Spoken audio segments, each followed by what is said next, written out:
एक दूर बसे धूल भरे गांव में एक गरीब मगर सपनों से भरी एक बहू रहती थी, जिसका नाम किसी को याद नहीं था। लोग उसे बस गुब्बारे वाली कहते थे। गुब्बारे वाली आ गई क्योंकि हर सुबह वह रंग बिरंगे गुब्बारों से भरी एक बड़ी सी टोकरी लेकर गांव-गांव जाती थी और बच्चों की मुस्कान के बदले 2-4 सिक्के कमा लेती थी।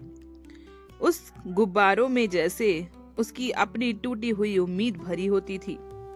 लाल गुब्बारा उसका दर्द हो, नीला गुब्बारा उसका सपना, पीला गुब्बारा जैसे उसकी हंसी। लेकिन उसके घर की दुनिया उतनी रंगीन नहीं थी। उसका पति शराबी, बहुत बुरा, गुस्सैल, हर रोज उसे मारता था, उसके पैसे को छीन लेता था और कहता था, तू औरत नहीं, बोझ है। और वह बहू हर रात अपने जख्मों पर गुब्बारों के रंग याद करके आंसू छुपा लेती थी। फिर भी अगली सुबह वह उठती, चेहरे पर नकली मुस्कान चढ़ाती और फिर से गुब्बारे बेचने निकल जाती, क्योंकि उसके पेट में सिर्फ भूख नहीं बल्कि जिंदा रहने की जिद भी थी। बच्चे जब उसके गुब्बारे खरीदते तो वह उन्हें आशीर्वाद देती कि वे कभी किसी को दुख ना दे। लेकिन उसके अपने घर में उसे रोज दुख मिलता था।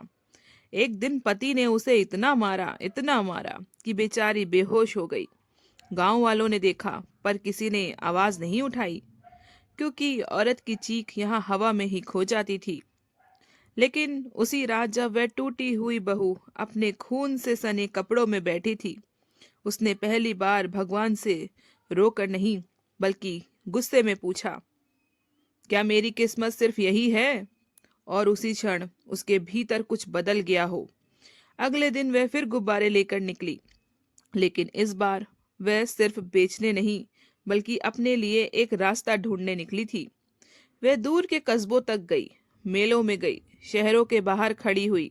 धीरे धीरे उसकी पहचान बन गई। लोग उसकी ईमानदारी और मीठी बोली से गुब्बारे लेने लगे। वह पैसे जोड़ने लगी, छुपा कर भी रखने लगी। अपने पति से बचाकर पैसे रखती थी और कुछ महीनों में उसने इतना जमा कर लिया कि एक छोटा सा कमरा किराए पर ले लिया। जिस दिन उसने घर छोड़ने का फैसला किया, पति ने फिर उसे मारना चाहा, लेकिन इस बार वह टूटी नहीं। उसने गुब्बारों की टोकरी उठाई और निकल पड़ी। गांव वालों ने उसे जाते देखा, कोई हंसा, कोई चुप रहा, लेकिन वो अपनी धुन में चलती रही, क्योंकि अब उसके लिए सड़कें भी घर थी और आसमान उसकी छत। धीरे धीरे वह गुब्बारे नहीं बल्कि अपनी आजादी बेचने लगी।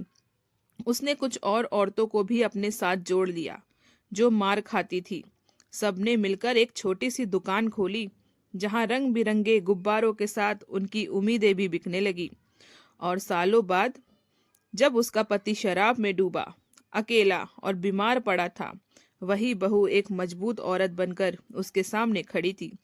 उसने बदला नहीं लिया, सिर्फ इतना कहा कि मैं अब किसी की मार सहने वाली नहीं, मैं एक गुब्बारे वाली नहीं हूँ, मैं अपनी जिंदगी की मालकिन हूँ।